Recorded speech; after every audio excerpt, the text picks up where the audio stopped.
Les pires Hell in a Cell matchs de l'histoire. Voilà un sujet que j'aurais adoré faire en top 5, mais malheureusement, vous le savez sans doute, au vu du contexte maintenant, ça devient compliqué de faire ça, donc je préfère vous les proposer en point catch et puis en discuter voilà, un petit peu plus naturellement.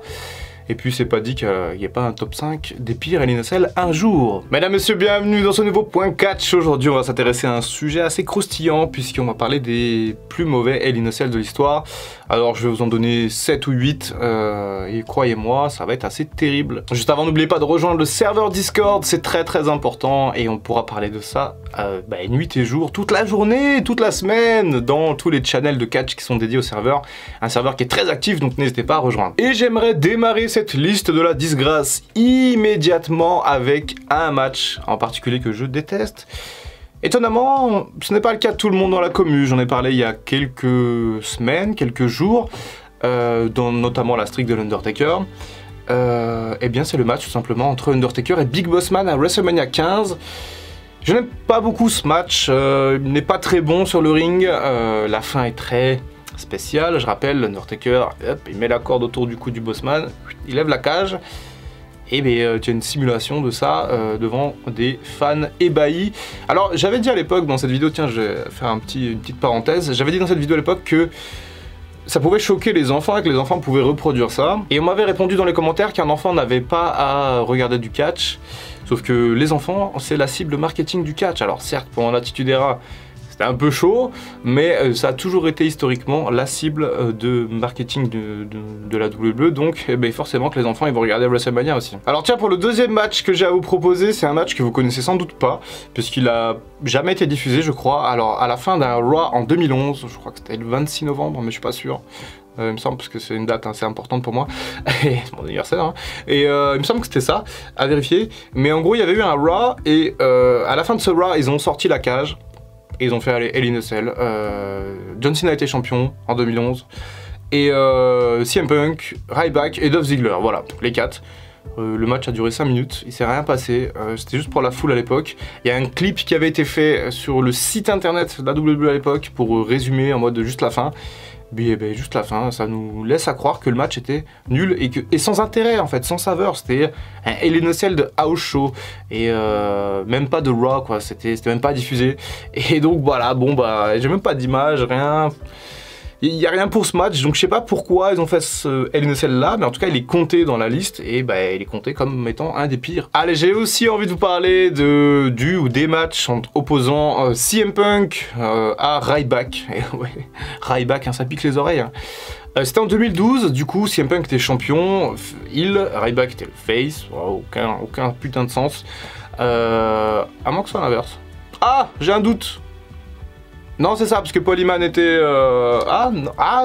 j'ai un doute, putain, ça y est. Ah, comme quoi, faut réviser pour les points catch. Non, je suis quasiment sûr que CM Punk, il était heel, parce qu'il a tourné au 1000e épisode de Raw en 2012, c'était l'été, et là, il est c'était en octobre, donc je suis presque sûr qu'il était heel avec Heyman, mais que Heyman, lui, a tourné sur Punk pour se joindre à Ryback dans le deuxième Hell in a Cell. Voilà, quel bordel, désolé.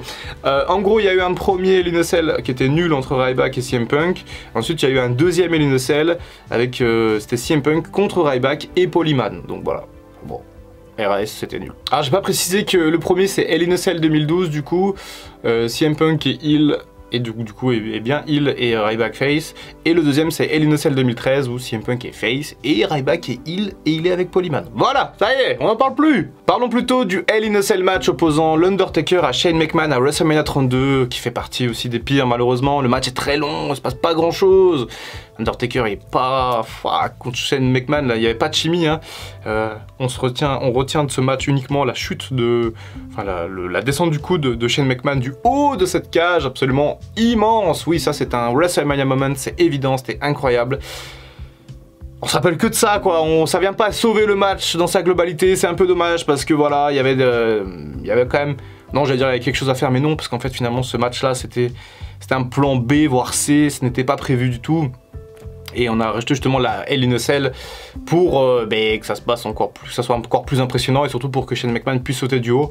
Bref, un peu décevant. Laissez-moi vous parler du pire Hell in a Cell match que je n'ai jamais vu, à savoir, il est assez récent, 2019 Hell in a Cell, pay-per-view Hell in a Cell, Seth Rollins est le champion et il fait face au Fiend dans un Hell in a Cell, le nouveau chouchou, la nouvelle coqueluche un peu de la WWE. Ce match est terrible, ce match est affreux, je suis désolé pour ceux qui l'aiment, je sais qu'il y en a hein, qui l'aiment ce match, mais je ne peux pas aimer ce match puisqu'il se termine dans une espèce de disqualification dans un Hell in a Cell. Il vient casser l'intégralité des codes historiques du Hell in a Cell, à savoir la brutalité, on ferme la cage, il peut se passer n'importe quoi à l'intérieur, bah là, ben non, tu peux pas utiliser une caisse à outils sur le film. Bon, bah ok, bon bah c'est 2020, la nouvelle mentalité, tout ça, ok. Mais dans ce cas-là, tu fais pas un Hell in a Cell, je suis désolé, c'est pas possible, tu peux pas faire ça dans un Hell in a Cell. Il n'y a pas de disqualification dans ce genre de match.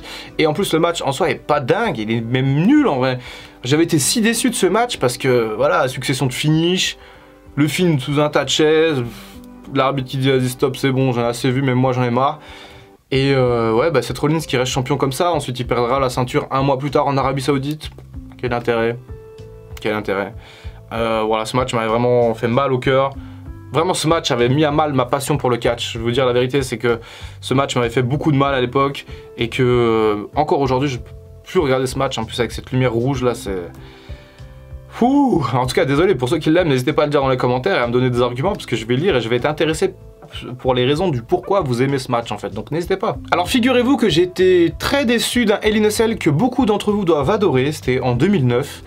Premier show Hell in a Cell, le pay-per-view en 2009. À l'époque, c'est CM Punk, le champion du monde poids lourd, qui venait de récupérer la ceinture des mains de Jeff Hardy après à son deuxième cash-in. Et il affronte l'Undertaker. L'Undertaker qui à l'époque était très fort en 2009, qui était en plus un leader du vestiaire, qui n'aimait pas CM Punk. En plus, il l'aimait pas trop, le petit Punk. Et donc, du coup, l'Undertaker a défié CM Punk dans un Hell in a Cell.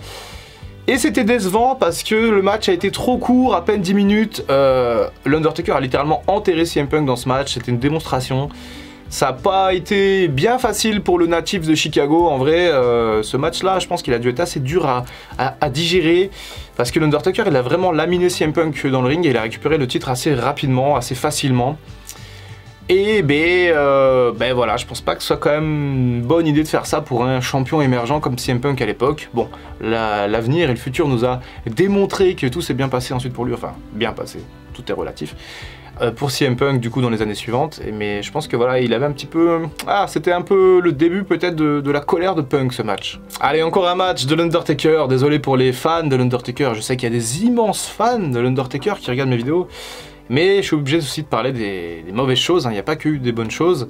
Et l'un des pires Hell in a Cell pour moi, c'est celui qu'il y a eu en 2010 lors du show qui porte le même nom entre l'Undertaker et son frère Kane. Ah, il y avait toujours eu un immense potentiel entre ces deux hommes. Bon, la rivalité de 2010 entre les deux est pas si mal, hein. Attention, elle est pas si mal, mais sur le ring, ça rend comme à chaque fois assez décevant finalement, parce que tu t'attends forcément à plus grand, plus beau. C'est quand même Kane et l'Undertaker, c'est deux légendes. Et là, bon, tiens, finale de Hell in a Cell avec Paul Bearer et l'urne, enfin, coup d'urne dans la tête, Kane, voilà, qui gagne. C'est dommage, en vrai c'est dommage, on aurait pu avoir un classique, un match incroyable entre ces deux hommes, surtout que c'était le premier Hell in a Cell entre l'Undertaker et Kane, qui ne se sont jamais affrontés dans la cage, alors que pourtant c'était... Enfin ça tout part du premier Hell in a Cell entre Taker et Michaels, où Kane arrive en fait, fait ses débuts, il pète la porte, il rentre, il s'en prend à l'Undertaker. Donc voilà, il y a cette image des deux dans la cage, dans l'Attitude Era, mais ils ont jamais eu leur match Hell in a Cell, et là ils l'ont. C'est décevant. Voilà, mais c'est comme ça. Après, bon, faut pas regretter. Faut pas réécrire l'histoire avec des si, tout ça.